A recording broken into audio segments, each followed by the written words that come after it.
Alright, I think we're in. So, hello everyone. We are coming in for our video for this week.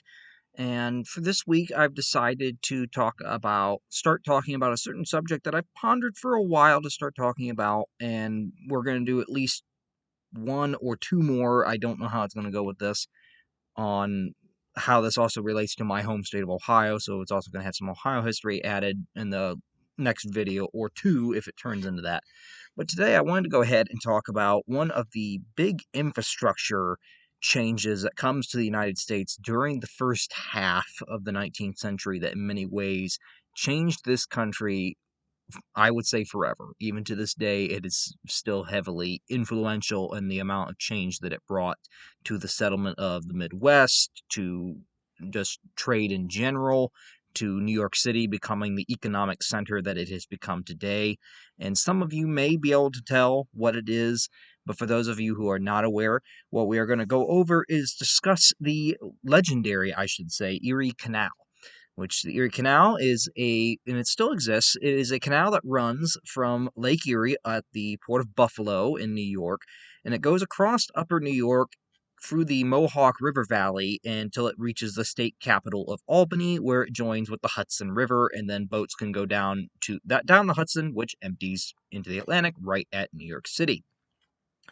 So, what we're going to look at in particular is more or less the design and construction of this canal, how it came to be, and what kind of economic impact did it have on both the state of New York and for the country as a whole, because this was a very influential infrastructure project that comes at the turn of the century of the 1800s, and it did change this country for the better. Mind you, this is when railroads are really not a full-on thing yet when this one comes about. They're starting, but no one's really certain if a railroad can actually provide meaningful and fast transportation. They're very untested at this point, and the people need something that is going to allow them to get their goods to market on a quick and fair rate, and it's also going to want something that's going to decrease travel times. And this is going to be their answer to that.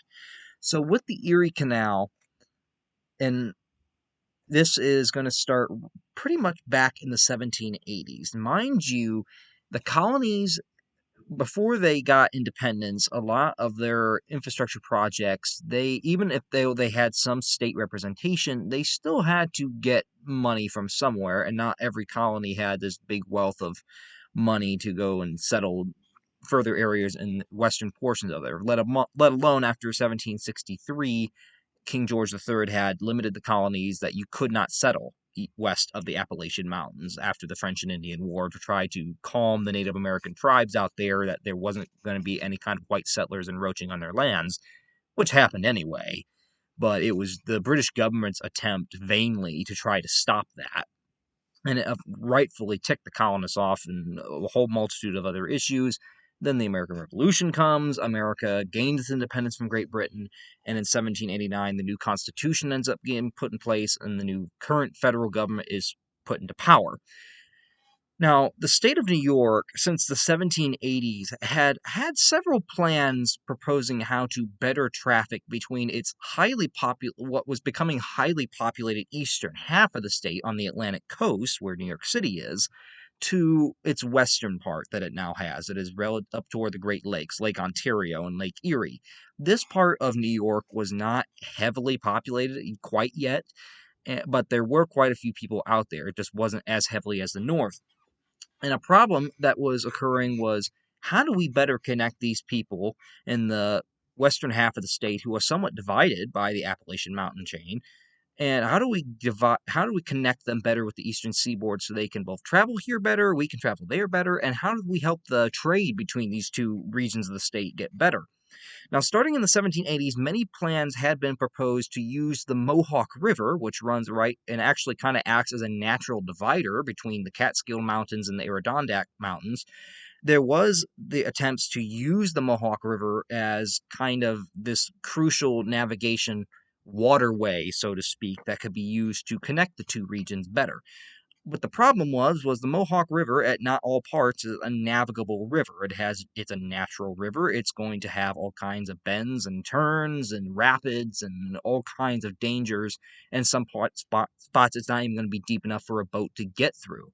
So the idea of using the Mohawk River as a natural waterway transportation navigation route, it's something that's possibly viable, but not without doing much man-made improvement to the river.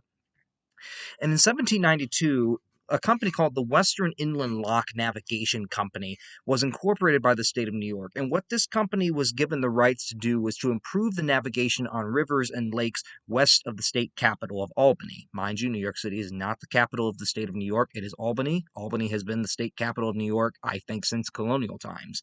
Even when New York was a British colony, I believe Albany was the state capital. But they're given the rights that all the rivers and lakes, including the Mohawk River, this company can try to better it for man-made navigation so that there can be a better connect between the two. Unfortunately, the company wasn't all that successful. They did focus on the Mohawk River in particular. They tried clearing the riverbed, tried digging several small canals to bypass roads, like not roads, but rapids.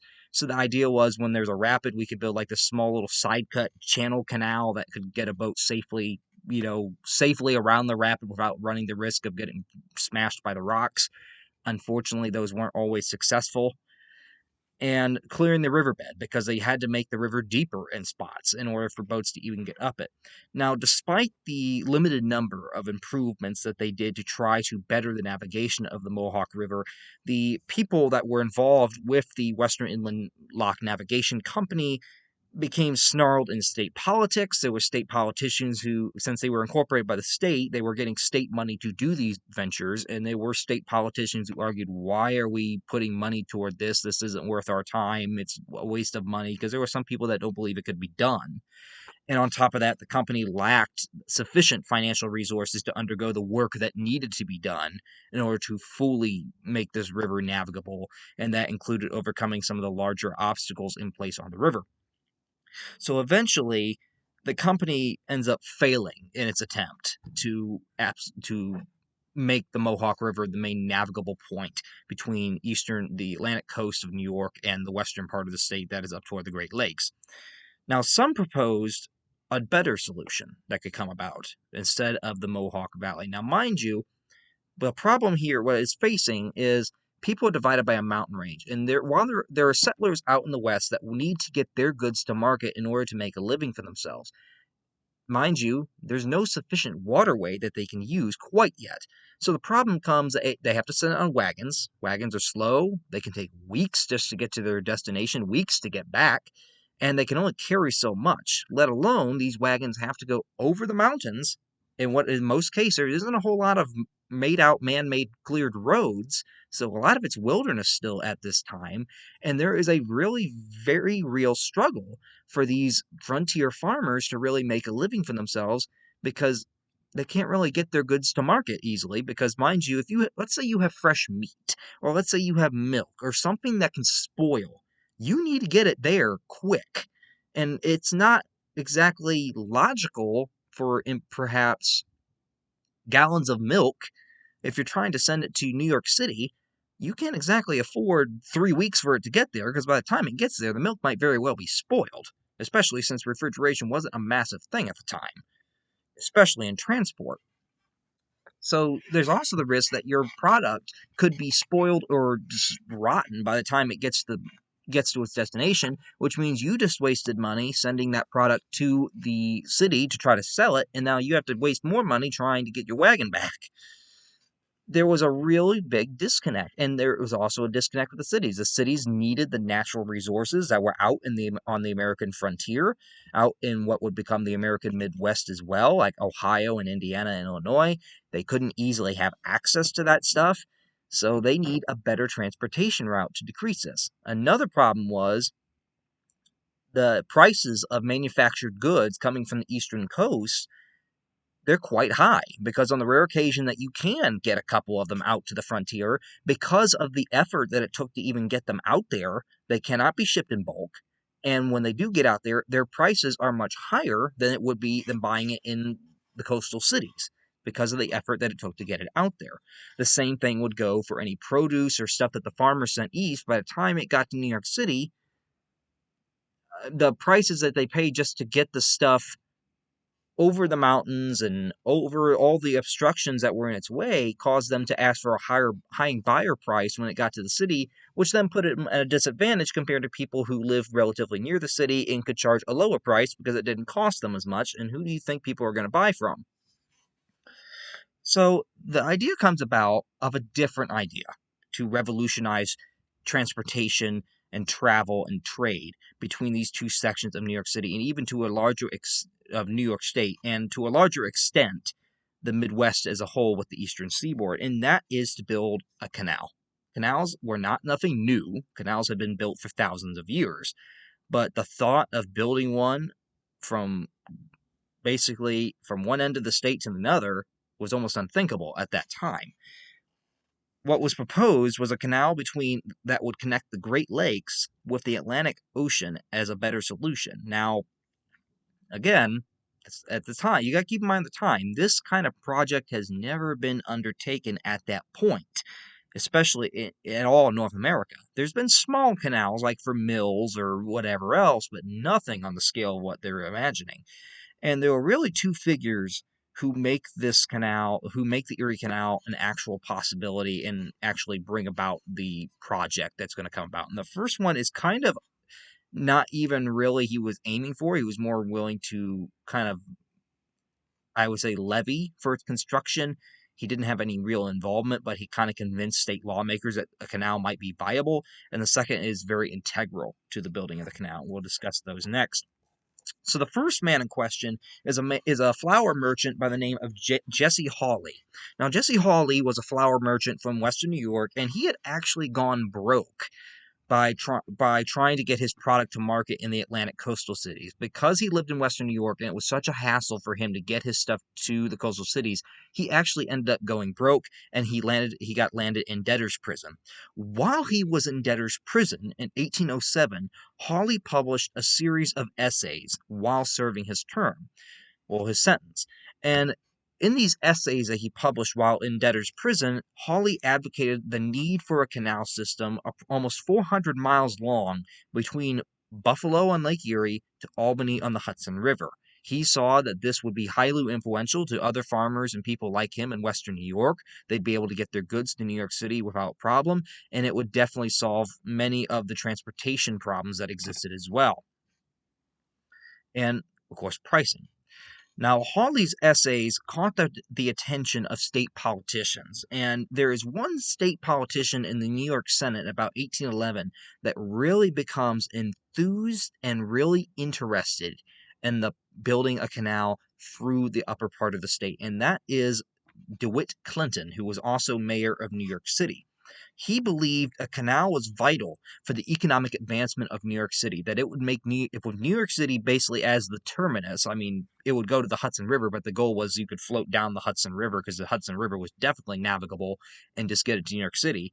He realized if this canal is built, New York City would become an economic powerhouse. It would become the epicenter of all trade going through that canal, and it would boost the city's revenue, it would boost its importance and its social standing in the country much higher than it was currently. So he was very interested in getting this canal approved. Now, Clinton, for his benefit, he ended up in 1817. By 1817, Clinton had become the governor of New York. He's now the state governor. He can pretty much go ahead with this dream of building a canal. However, Clinton did realize it might be a struggle for the state of New York to solely build the canal on its own, that it needed some kind of financial assistance, and he looked very naturally he looked to the federal government for financial assistance in building this canal. Clinton tried to sell this idea to the federal government, to Congress, trying to get them to realize, if we build this canal, this is going to be not just highly beneficial for the state of New York, this would be highly beneficial for our young developing nation. Clinton saw this. The problem was Congress did not. On one key issue is what Congress had with Clinton's lobbying for a federal funding for this canal. And the main problem that Congress kind of had was that Congress did not agree. Problem is, Congress will not allow for federal funding to fund the Erie Canal because Congress argues, and the president at the time, which would have been, at the time of asking, it would have been James Madison, but it quickly transitioned to James Monroe, and both men were from the same political party. None of the political parties in reality really believed that the federal government had any kind of authority to provide federal funding for public infrastructure projects. They thought that that was unconstitutional, that the Constitution did not give the federal government the power to give away taxpayer dollars to fund public works. Nowadays, that's very much been a settled debate that the federal government does indeed have that power to use taxpayer dollars for the betterment of the people. I mean, we got to have better roads, we got to have bridges and all that stuff. That would be a good use of taxpayer dollars, would be to fix roads, which doesn't seem to happen, whether on a state level or federal level nowadays. That's why I can go out on the road and it feels like you're in the middle of World War I battlefield, because you're going over every rut and crater and pothole in existence because no one knows how to repair a road right. But at the time of the asking for the money for the Erie Canal, this is the main argument of the federal government, that it's not our duty. We're not even sure it's legal for us to give you money, so no, we're not giving you any federal funding. Which you would think maybe that's a setback to DeWitt Clinton, because DeWitt Clinton's thinking New York's going to struggle a little bit to build this on its own. So at this point, he knows the federal government's not going to give you any money for it, and his opponents at this point turn on him like a rabid dog and start saying, okay, the federal government doesn't think it's even constitutional for us to get money for this. We're going to go bankrupt if we build this, so don't build it. And DeWitt Clinton is so confident that this canal is so badly needed that he argues, if we build it, I guarantee you it'll pay for itself. His opponents are saying, no, no, don't do this. Don't use our money. Do not use our money, because if you force us to go bankrupt, it's going to be on your hands. And he takes that gamble. DeWitt Clinton takes the gamble of knowing that he's not getting federal funding, and instead opts for New York State to finance and build the canal itself with no other help from the federal government or any other state. And this threatened to bankrupt the state, of course, but he knew it was a worthwhile gamble, and he was right. Now, Clinton was named commissioner of the canal project for the Erie Canal, and the state legislature was authorized a loan for about $7 million, which is a lot of money back then. A lot of money. In fact, if I look it up right now, I'm going to take a moment here to check what it is.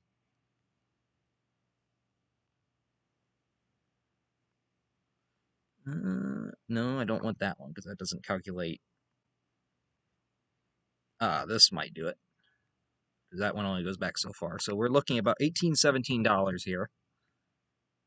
And $18-17, we are looking at them a loan of $7 million. Let's see, 700,000. There's $7 million. And as of today, a loan of $7 million, that in today's money, that would be about $162,324,000 that was spent. At least that, almost $325,000. That is a lot of money. That is over $162 million in today's money from $7 million back then. But that is the amount of money that they were pouring into this project from the state's own coffers, not any kind of assistance. This is coming from the state taxpayers. And that's, looking at that now, it's kind of maybe a little easy to see why these opponents were so worried, because they're arguing this thing better pay off. And I have high doubts it will, because if it doesn't, and it probably won't, because we don't think it will, we're going to be in one of the probably the worst financial situation that we could possibly be in of anywhere in the country. On July 4th of 1817, I believe it was in Rome or around the Utica area, ground was officially broken on the Erie Canal. And this would actually become a common practice with other canals after the Erie Canal. It was, for some reason, just a common thing for them to do a groundbreaking on Independence Day. It also happened with several railroads as well, that they would just start breaking ground or lay a cornerstone or something on Independence Day. I guess it was the symbolic nature of it. So construction officially starts on Independence Day in 1817. So this leads to the construction phase. And this is where things get a little hairy, a little interesting, and a little lengthy. So the construction of the canal, it isn't going to be a straight shot ditch. The problem is that you have this little thing, and that's what a lot of people I don't think take into account when you're building a canal. Is you think, oh, it's just a man-made waterway. You're just building a ditch for how many miles to connect one waterway from another. Yes, but there's a small, little, tiny problem. Elevation. Elevation changes. And there's definitely a change going from one end of a state to another. And mind you, water does not flow upstream. So how do you make sure that this canal is able to have a constantly running flow of water, even if the elevation is higher and the water wants to go down? How do you do that? And how do you get boats to go up a hill and down a hill safely? How do you do that? So that is some of the challenges they're going to face, let alone digging this thing. It isn't just flat earth that you can turn with a shovel. Some of it is very rocky. It's dense rock that can't dig with a shovel. You're going to have to blast it out. And they had to do a lot of this by hand. In fact, most of it, all of it, was pretty much done by hand because there wasn't really any power tools back then. There wasn't even dynamite. They had to use gunpowder. So Clinton's opponents during the construction of the canal, before it was completed, they took to calling it Clinton's Folly or Clinton's Ditch. They thought this was going to be an absolute measure of disaster that was going to spell financial ruin for the state of New York. It took the work of thousands of workers to dig the canal, including many Irish immigrants, to clear the land by hand and dig it by hand. Many of them only being paid a couple cents a day and maybe a bottle of whiskey, as was the case in many canal building things, because they thought that whiskey would keep you, somehow they thought whiskey was a good cure for keeping malaria away, which would be a bad thing during the summer when you're digging because mosquitoes were rampant. And there were several disease-related deaths during the construction of canals. Now, they would have to blast through the rock with gunpowder. As we mentioned, dynamite doesn't come about until 1860. So this was also more dangerous because you had to have barrels of gunpowder, line them up next to the rock that you want to blow up, and then you had to hopefully get a sufficient distance back that you could light them with something, maybe a gunshot, I don't know. Or you could have also had to go right up close and light it and then run like crap before this thing blows. Now, canal dimensions, the standard dimensions of the original canal, and you'll see why I mentioned this later on, well, the original dimensions were the canal to be 4 foot deep. So in some cases, most people have a swimming pool that's deeper than this canal. Most swimming pools are around, I'd say, about 5. The average swimming pool is about 5.5, maybe 6 foot deep at their deepest. If the average, I mean, in-ground pools can be a lot deeper. But let's think of that. Think of that. The canal is about as deep as your swimming pool. So it's not really that deep. It has to be about 40 feet wide. So 4 feet deep, 40 feet wide. And all the locks, all 83 locks, and I think most of us are probably somewhat aware of what a lock is, but maybe not how it works, and I'll try to explain that, and at the end of this video, I'll have a clip attached to it that will show a modern lock in operation on the Erie Canal, because the canal is still used for recreational purposes today, so that you can kind of watch how that works. But there were 83 stone locks. All of them were stone. In other canals in the country, they were also made out of wood. But on the Erie Canal, every single one of them was made out of stone, which was probably for the better. They would last longer. And these locks would raise or lower the water level so that boats could pass through the elevation changes. Mind you, at the very highest elevation that the Erie Canal was at was about 500 feet above sea level. Mind you, it's going down to pretty much sea level because it's going down to the Hudson, which empties into the Atlantic. So how do you safely get boats to go up and down 500 feet of elevation change without problem? And that's where a lock comes in. Locks could hold the water in place, and locks, think of it as like a water elevator. It lowers and raises the water level safely and slowly so that there's no rapid discharge. What would happen is there's gates on either end, and there's no power mechanisms here. It's using simply the power of gravity. It's actually kind of amazing how they work. I'm trying to describe it, but perhaps it would be better if I had an image. I think I have an image here. How one would work. Yeah, we have this one that show the elevation, and then I do have one of a lock, which we'll bring back up as well. So here is, when we're talking elevation change, this is what we're looking at for the Erie Canal. This is an elevation map. So this is where it's going to start in Buffalo. This is the level of Lake Erie. That bottom line coming down is going to eventually be, and this is descending. I don't think this thing is incomplete, so it would keep going down to sea level here. But this is just a small portion of it to show of how the elevation changes. So as you're going down to the Hudson River from Lake Erie, as you can see, the land starts dropping at certain points. It's getting lower and lower. Now, this is not a problem when you're having water go down, except you got to control how it goes down. A boat, you can't just let a boat go down a rapid roller coaster. That's why you can't use the Mohawk River. But getting a boat up this, how are you going to do that without a lock? So this is a picture of a lock. I mean, it's got an aqueduct in here too, and we'll discuss what that is here shortly. But this right here is a lock. This is a double lock. There's two locks side by side. As you can see, they have gates on them, and this over here is higher than this. This is lower. A boat would come into the lock from either direction. It didn't matter which way, if they were going down the canal, if they were going up the canal. Didn't matter. They worked both ways. And you go in, the boat would be locked in, the gates would be closed behind the boat so that it was completely sealed within the lock. And then at the bottom of these gates, under the water line, there's what they call sluice gates, these little iron outside panels that they have levers attached up here to on the top of the locked doors that they would turn this bar, and these sluice gates would open up on the lower end down here, which would allow, well, up here, down here or up here. There was one on each set of locks. So let's say the boat's going up. Let's say it's coming from this direction and wants to go up and go up the canal. So it's going to come in here, gate will close, and they're going to open the sluice gates on this gate right here under the water line, which will allow this chamber, which is at this water level when the boat goes in, it will allow the water in that chamber to rise to the level that it is up here, because this will balance out. The water will flow in because it now has an open pathway into that chamber, and it will fill this up. And then you open the gates and the boat can go on its way.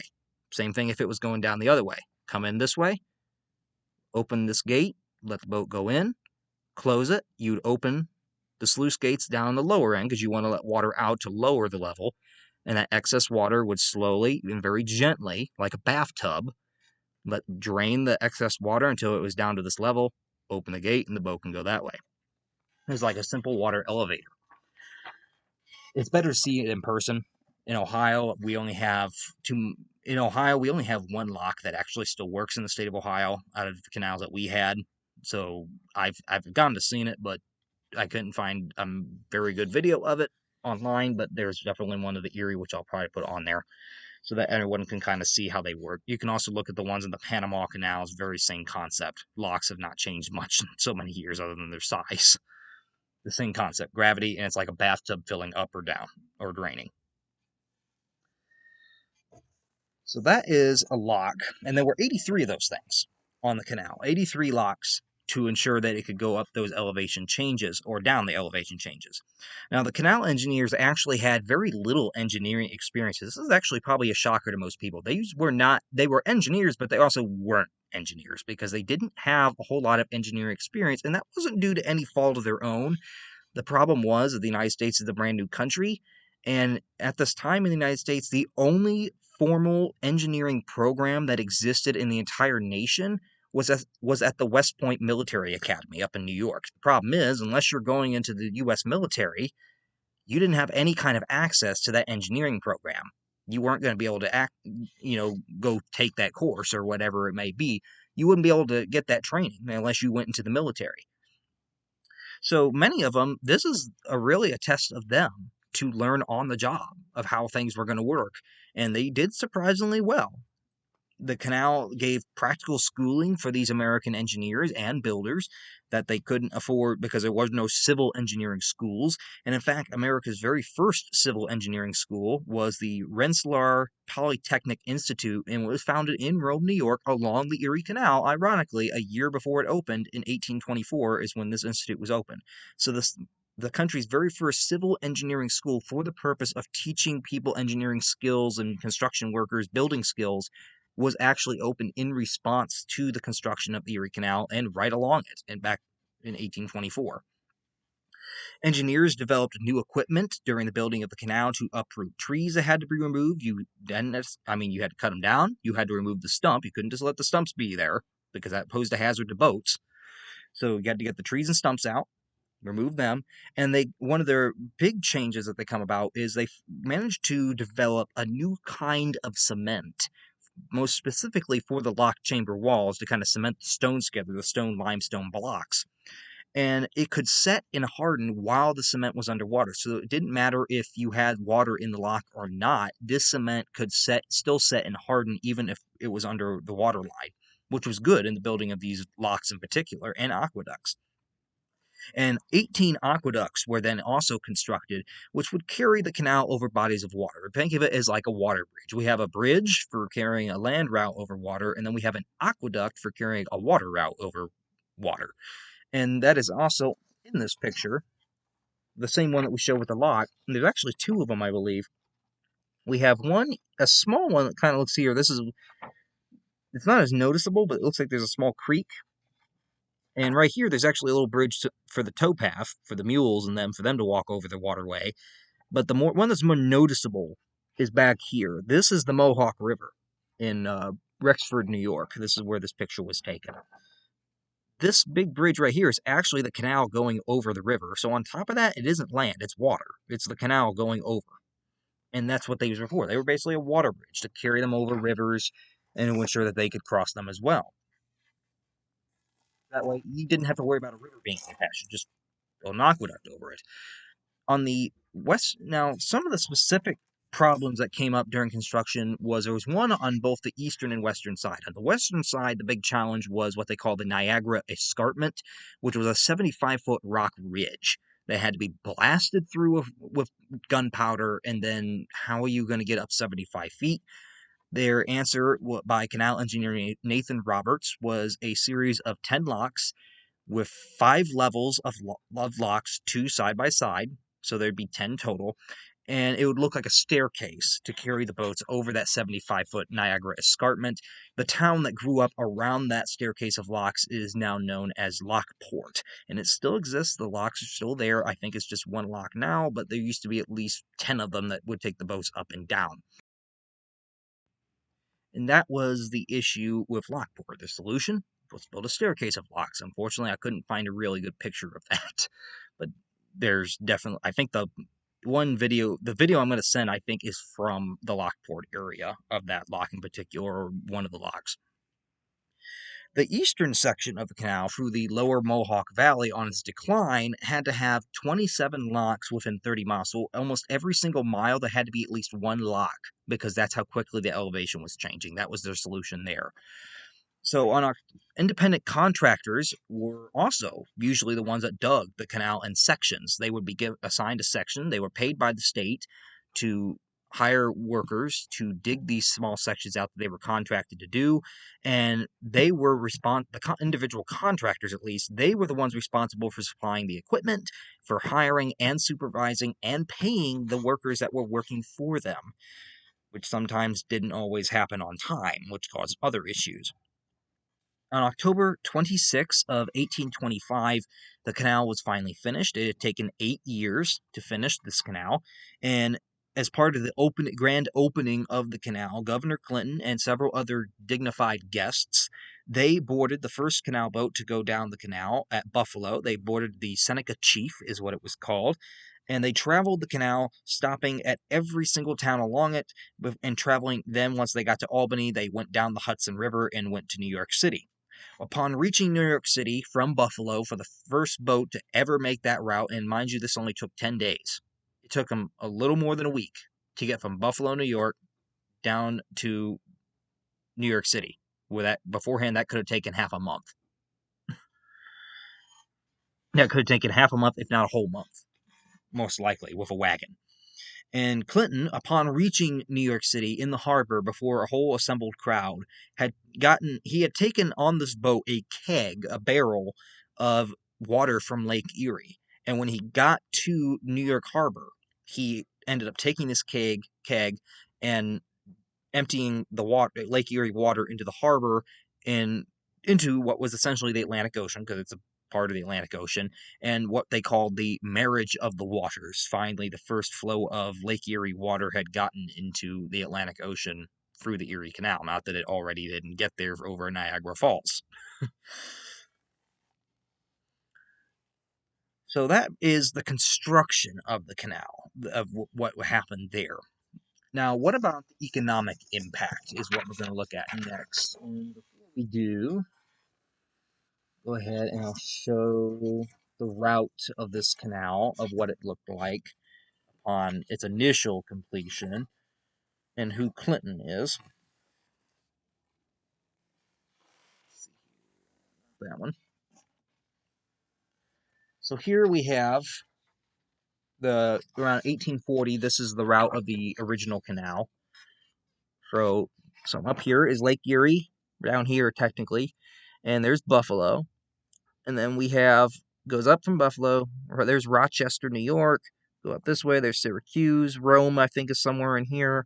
Goes by the Finger Lakes, and then goes up down the Mohawk River Valley until it reaches Albany, and then it goes down the Hudson River, pretty much. I mean, this was the technical end of the canal, and then the Hudson River you just followed down. But the canal is from Buffalo to Albany. That was the route of the original Erie Canal, and it still largely is to this day. It's been slightly modified.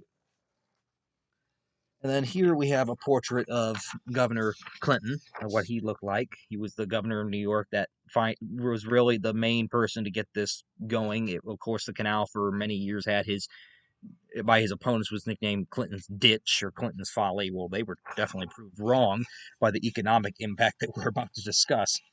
Then here is a drawing or lithograph of what that moment looked like when Clinton and New York was taking that keg of Lake Erie water and dumping it into the harbor.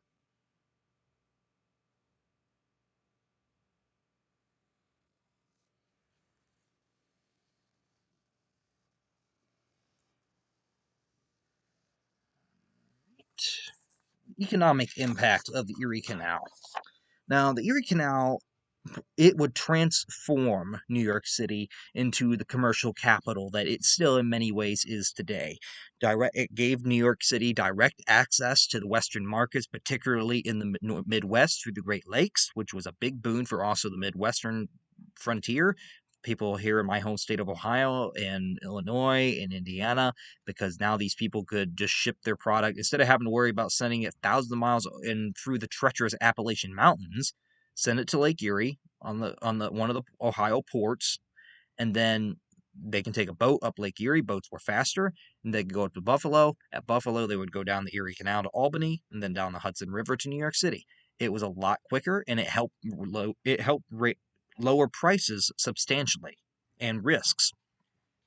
Now, New York City now had a direct access to Western markets through the Great Lakes in the Midwest. New York City's population would actually quadruple between 1820 and 1850, so it's going to have massive population growth due to this.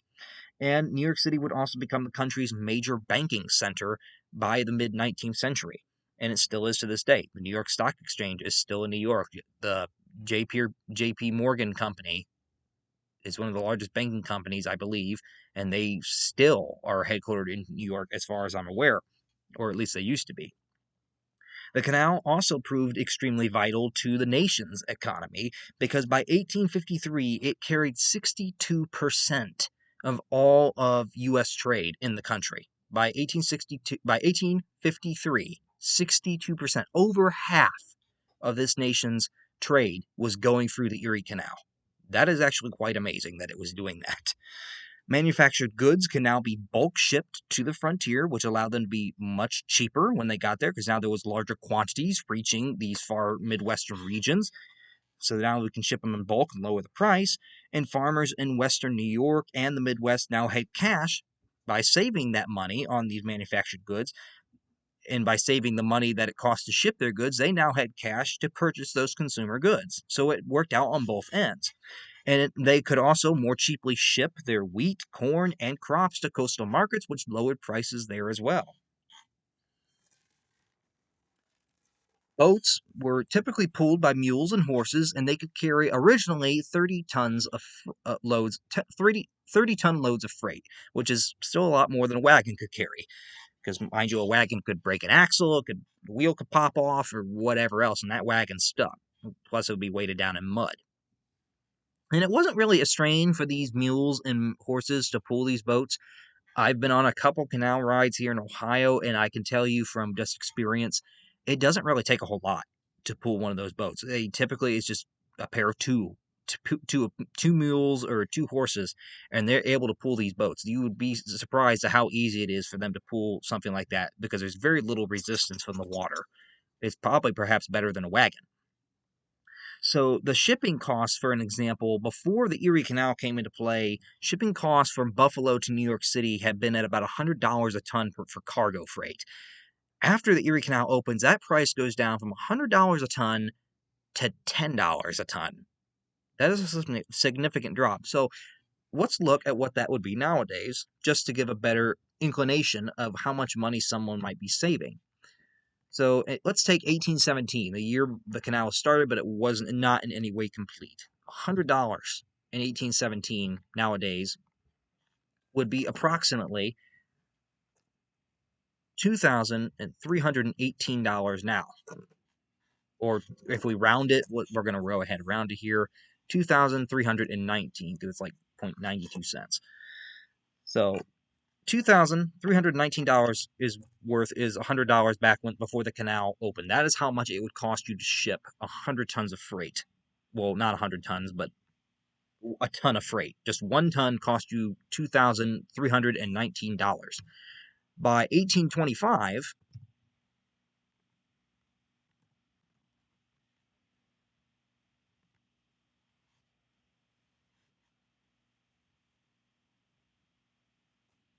that price is now down to only $311. That is a very substantial decrease here, and if I can, I'll use my thing here to give you an absolute number. So we go from $2,319 to ship a ton to in 1825, now that same ton is only going to cost you $311. So that has a savings of almost over $2,008 just to ship 1 ton of cargo. Imagine if you're someone shipping 10 tons of freight, then you're going to be saving over $20,000 just in that. That was a very big decrease for its time, and even to this day. I mean, that's still a lot of money for most people, but I mean, that's still a very big decrease in your shipping costs. Towns in northern New York like Rochester, Syracuse, Buffalo, they would boom from the canal traffic. It was kind of ironic because I believe it was in Syracuse when Clinton and his barge came through there on the opening of the canal. There are many people in Syracuse thought they would actually be overshadowed and kind of forgotten because of just the traffic on the canal. And they were actually opposed to Clinton coming there, but then they actually ended up benefiting from it, and it actually worked out for their community. In just 9 years, the tolls, which were the charges charged for boats to go and travel on the canal, that was how the canal raised revenue for the state because the state ran it.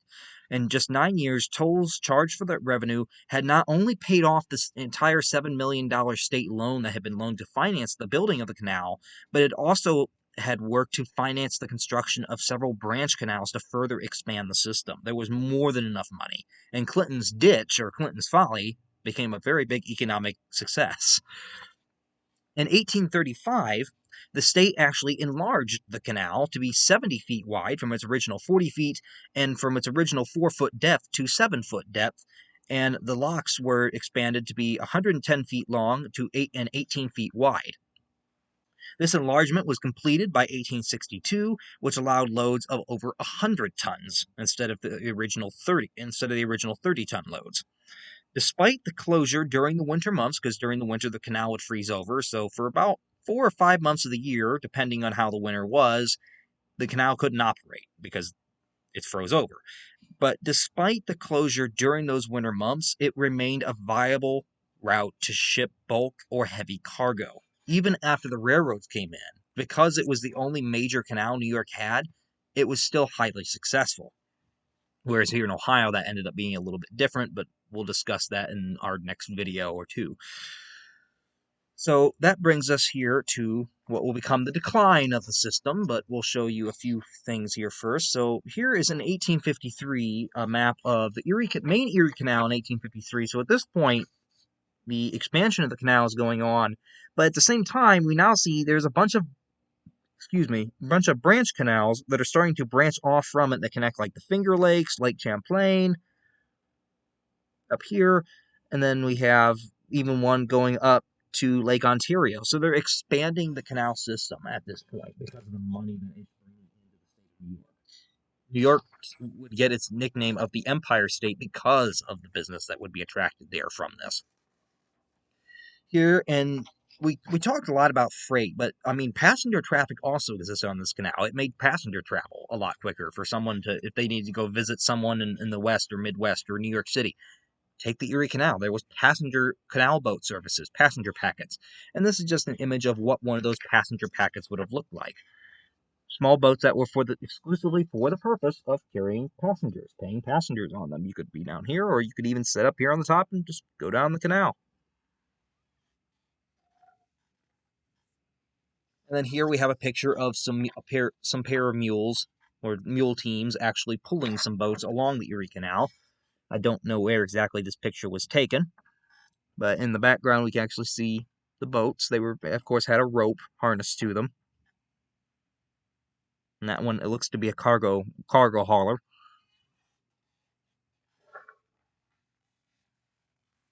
And then this last one here, we have a picture of the canal at Clinton Square and Syracuse around 1904. And this also has one of those famous low bridges on the Erie Canal, as some of you may know from the famous song about the canal, which I'll also try to put the thing at the end of this video, just link or some kind of attachment to, that way you guys can come see that for yourself if you've never heard of it. But in 1915, or I think it was 1905 technically. Yeah, 1905. 1905, there was a folk song written about the Erie Canal. The guy that had been on it, to my knowledge, I don't even know if he ever worked on the canal. It certainly was never sung on the canal, as far as I'm aware. It's just a folk song about it, but it describes these low bridges, and that's what here's what it's referring to, is these bridges that could be raised so that boats could still pass underneath them, but you still had to keep everyone down off the roof of the boat in order to pass safely under them and not have somebody knocked off.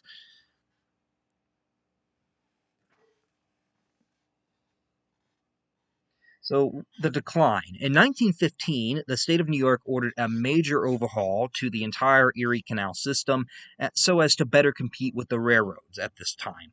So, the canal, and this was quite the substantial upgrade. I was actually surprised to learn some of these measurements. But the canal was now widened from being 70 feet as last time it was redone. Now I'm looking here to make sure I have that right. So the last time the canal was redone, it was 70 feet wide, 7 foot deep. Now in 1915, it's going to expand to be 150 feet wide and 12 feet deep, with slight changes even to the path. Certain sections of the canal that were no longer viable and could be better served by changing the route just a little bit were abandoned. So there are technically parts of the old Erie Canal that are no longer in use, that are abandoned because they were part of that original system that got rerouted in 1915. There's still large parts of it in use, and most part it is, but there's small sections that are no longer used.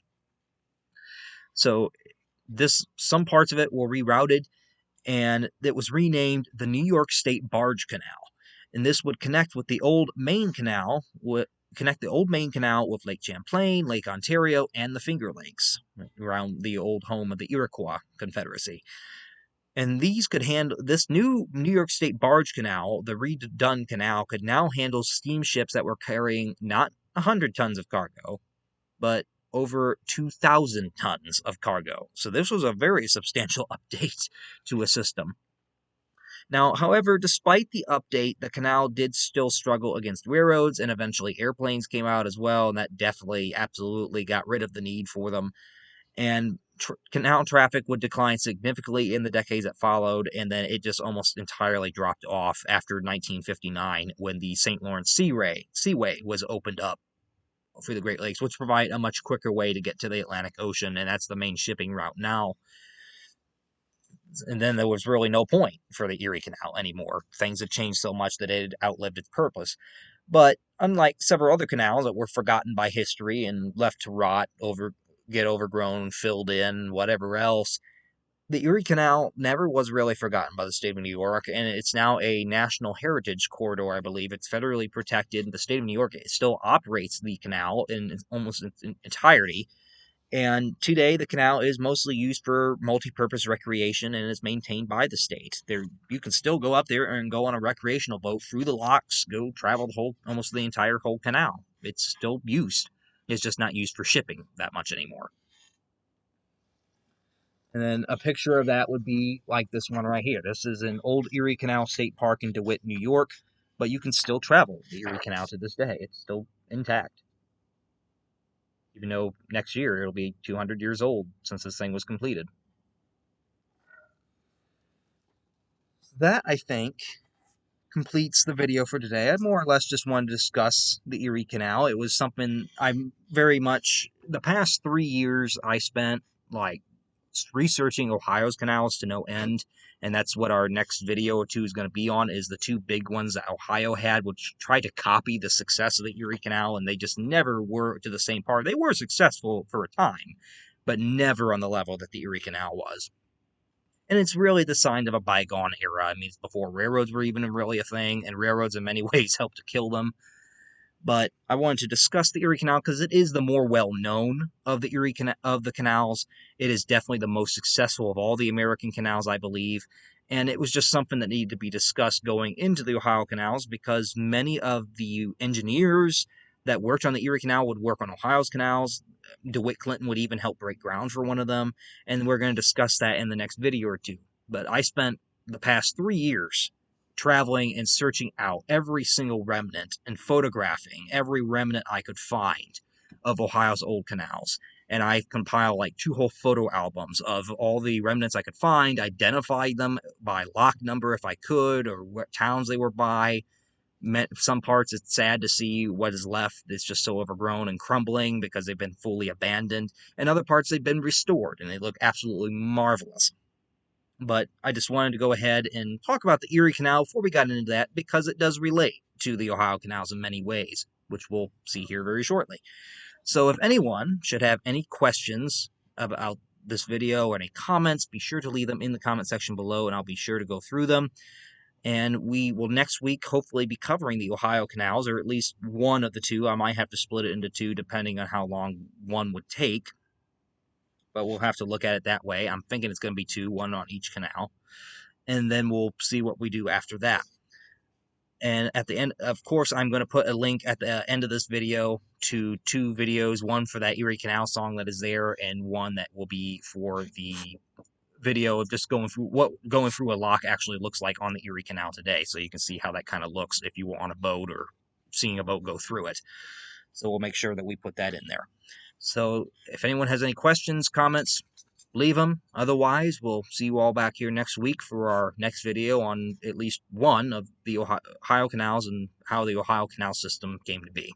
So until then, may everyone have a good rest of their week and everything go well.